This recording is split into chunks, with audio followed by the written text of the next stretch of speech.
दोस्तों जब भी कोई मामला सामने आता है एनडीपीएस का, मतलब कि एनडीपीएस केस, खास करके इसमें जब कोई कमर्शियल क्वांटिटी पकड़ी जाती है, कमर्शियल क्वांटिटी को देखने के लिए कैसे आप कंपेयर करोगे, कौन सी स्मॉल क्वांटिटी है, कौन सी इंटरमीडिएट क्वांटिटी है और कौन सी कमर्शियल क्वांटिटी है, इस पर हमने एक डिटेल पर वीडियो अपने इसी चैनल पर बनाया है। उस वीडियो को आप देखेंगे तो जान जाएंगे। और मैंने आपको यह भी बताया था कि आप एनडीपीएस एक्ट अगर आप देखते हैं तो लास्ट में आप देखोगे तो उसमें आप टोटल 239 टाइप के, मतलब कि 239 टाइप के narcotic drug and psychotropic substance जो चीजें होती है वो सब आप उसमें देखते हो। कमर्शियल क्वांटिटी के मामलों में बेल जल्दी से नहीं होती है, सालों साल लग जाते हैं बेल लेने में।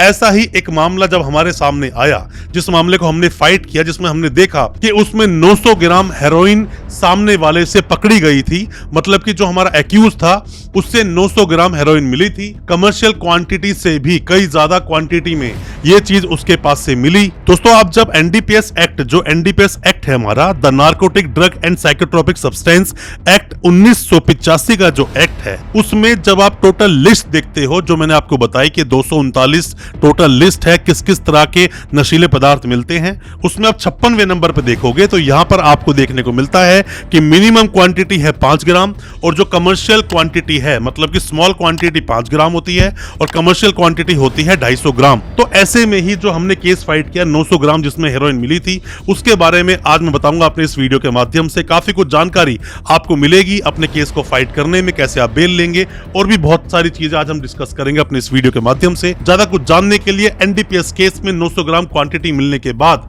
किस तरह से केस आगे चला, दोस्तों बने रहिए हमारे इस वीडियो के साथ। नमस्कार दोस्तों, फिर एक बार स्वागत करता हूं आप सभी का अपने इस यूट्यूब चैनल पर जिसका नाम है फाइट फॉर ट्रू। मेरा नाम है वीरेंद्र वर्मा। जैसा कि आप सभी जानते हैं, हम इसी तरह की लीगल अवेयरनेस की वीडियोस आपके लेकर आते हैं और आपको बनाते हैं कानूनी जानकार। दोस्तों आप कोई भी नए वकील साहब हैं, कोई भी नए वकील साहब अभी आप बने हैं, या फिर लॉ के स्टूडेंट हैं, अभी अभी वकालत आपने शुरू की है, या फिर आप एनडीपीएस जैसे केस में फंस गए हो या इसकी जानकारी चाहते हो, तो ये वीडियो आपके बहुत ज्यादा काम का है। दोस्तों जब भी कभी मामले आप देखते हो, हालांकि मामले बहुत अलग अलग तरह के होते हैं, बट एक मामला मैं आपको बताऊंगा जो कि आपको जानना चाहिए। इसमें हुआ क्या कि एक व्यक्ति की जानकारी मिलती है पुलिस को जानकारी मिलती है और पुलिस मेंशन करती है अपनी एफआईआर में कि हम इंफॉर्मेशन कलेक्ट करने के लिए थाने से रवाना हुए थे, कि हमें इंफॉर्मेशन कलेक्ट करनी थी।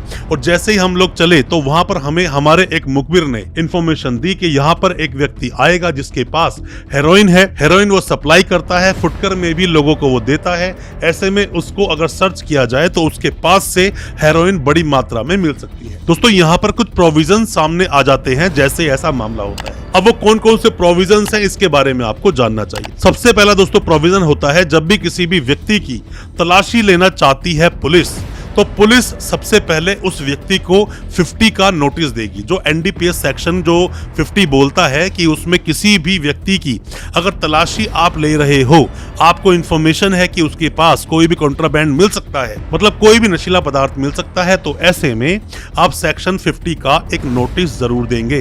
अगर आपने नोटिस नहीं दिया है तो यहाँ पर एनडीपीएस एक्ट का जो सेक्शन 50 है उसकी अवहेलना होती है और ऐसे मामलों में कई लोगों की बेल तो क्या केस खत्म हो जाता है अगर सेक्शन 50 का नोटिस नहीं दिया। इसके ऊपर ही मैं एक टेक्निकल बात दोस्तों आपको बताता हूं कि जब पुलिस सर्च करती है तो सर्च कब होगी।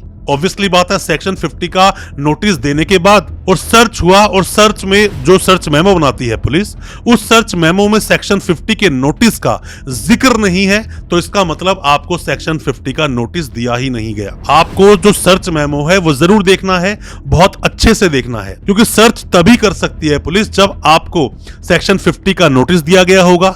और अगर सेक्शन 50 का नोटिस दिया गया था तो वो आपके पास होगा, आपकी पॉकेट में होगा, या फिर आपने फाड़ दिया होगा, आसपास पड़ा होगा, तो भी पुलिस उस सर्च मेमो में उस चीज का जिक्र करेगी कि इसके पास से सेक्शन 50 का नोटिस मिला है। इस चीज को आप विशेष रूप से ध्यान रखें। दोस्तों हालांकि हमने बहुत सारी वीडियो अब तक बनाई है एनडीपीएस के केसेस के मामले में और बहुत बार बताया है कमर्शियल क्वांटिटी में आप बेल किस तरह से लेते हैं। कोई भी भी आप सलाह हमसे चाहते हैं, किसी भी तरह की ऑनलाइन एडवाइस आप लेना चाहते हैं, तो दिए गए नंबर पर व्हाट्सएप करें या फिर कमेंट बॉक्स में जाकर कमेंट करें, हम आपको रिप्लाई करेंगे। और हो सकता है हमारे किसी रिप्लाई से, हमारे किसी एडवाइस से आप अपने केस से बाहर निकल सकें, बेल ले सकें, या हो सकता है बरी भी आप हो सकें। अब दोस्तों हम चलते हैं दूसरे महत्वपूर्ण बिंदु की तरफ। होता क्या है कि जब भी ऐसे मामले सामने आते हैं तो पुलिस अक्सर दिखाती है, क्या दिखाती है उसमें कि 300 ग्राम, 500 ग्राम, 600 ग्राम, 1 किलो हेरोइन इसके पास से बरामद हुआ। अब यहीं से आप अपनी फाइट कहां करनी शुरू करते हो कि एफएसएल में क्या आया, एफएसएल में क्या आ रहा है, उसकी पॉजिटिव रिपोर्ट है या नेगेटिव रिपोर्ट है, जबकि आपको डिफेंस क्या लेना चाहिए, क्योंकि अक्सर ऐसा देखा जाता है कि निर्दोष लोग भी फंस जाते हैं। निर्दोष लोग अगर इस मामले में फंस गए हैं तो आपको इससे ज्यादा कि उसके अंदर जो बरामदगी हुई, सैंपलिंग कैसे हुई और किस तरह से आगे भेजा गया, इससे ज्यादा ध्यान देना चाहिए।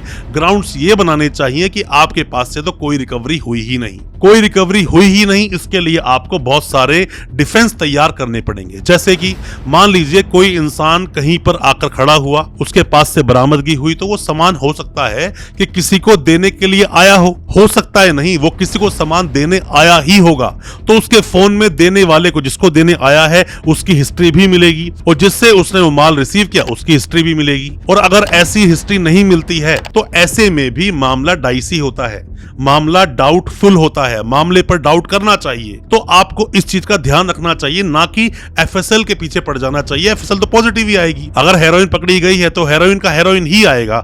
आप उस मुद्दे को मत देखिए, ये देखिए कि आपका जो क्लाइंट है वो किस तरह से निकलेगा, मतलब कि उसके पास तो ऐसा कुछ था ही नहीं, सब कुछ वो प्लांट था। दोस्तों हम बात करते हैं तीसरे मुद्दे की। तीसरे मुद्दे में दोस्तों होता क्या है, अक्सर ऐसा देखा गया है कि जब भी मान लीजिए कि किसी भी पुलिस वाले को कोई भी इत्तला, इंफॉर्मेशन मिलती है कि यहाँ कोई व्यक्ति कोई सामान, कोई कॉन्ट्राबैंड देने के लिए आने वाला है, तो उस व्यक्ति को जब पुलिस अरेस्ट करती है, जब सेक्शन 50 का नोटिस देने के बाद अरेस्ट करती है, तो यहाँ पर एक मैंडेट प्रोविजन और भी है। वो क्या है, सीआरपीसी का सेक्शन 100, उसमें सब सेक्शन 4 में आप जब जाके पढ़ते हैं तो वहां पर लिखा है कि किसी भी केस में जब पुलिस किसी को अरेस्ट कर रही है तो वहां पर 2 इंडिपेंडेंट विटनेस का होना जरूरी है। यह मामला ऐसा नहीं है कि 2 इंडिपेंडेंट विटनेस को ना ले, पर आप अक्सर देखोगे कि पुलिस वहां मेंशन करती है कि हमने लोगों को, आने जाने वालों को रोका, बट कोई भी इंसान रुका नहीं, हर व्यक्ति अपनी जायज एक मजबूरी बताकर वहां से चला गया। जबकि देखा जाए तो पुलिस वाला किसी भी आम व्यक्ति पर एक्शन कर सकता है, कानूनी कार्रवाई कर सकता है, अगर वो ऐसी प्रोसीडिंग का हिस्सा नहीं बनता है। तो इन मुद्दों को अक्सर हम स्किप कर देते हैं, ऐसे मुद्दों को अक्सर स्किप कर दिया जाता है और उसी की वजह से सामने वाले को, जो आपका क्लाइंट है, जो एक्यूज है, उसे सजा हो जाती है। तो आपको दोस्तों एक वीडियो में पूरे ट्रायल को, पूरे ग्राउंड्स को बताना बहुत मुश्किल है, आसान नहीं है ये चीज, पर मैं आपको बता दूं, जो जो चीजें मैंने आपको बताई हैं, इन चीजों को भी अगर आप समझोगे तो आप बेल ले पाओगे, केस को जीतोगे भी, बरी हो सकते हो। कोई भी किसी भी तरह का सजेशन, कोई भी डाउट आपके दिल में है, सजेशन लेना चाहते हैं, कोई भी हमसे लीगल एडवाइस लेना चाहते हैं, दिए गए नंबर पर व्हाट्सएप करें या कमेंट बॉक्स में कमेंट करें, हम आपको रिप्लाई करेंगे। हो सकता है हमारी किसी रिप्लाई से आपके केस में आपको मदद मिल सके। दोस्तों उम्मीद करता हूं आज का हमारा वीडियो आपको अच्छा लगा होगा। अच्छा लगा हो आज का वीडियो, हमारे इस वीडियो को ज्यादा से ज्यादा शेयर करें अपने दोस्तों, परिजन, परिवार में, ताकि वो भी अपने आप को कानूनी जानकार बना सके। बहुत बहुत शुक्रिया दोस्तों, धन्यवाद हमारे इस वीडियो के साथ बने रहने के लिए।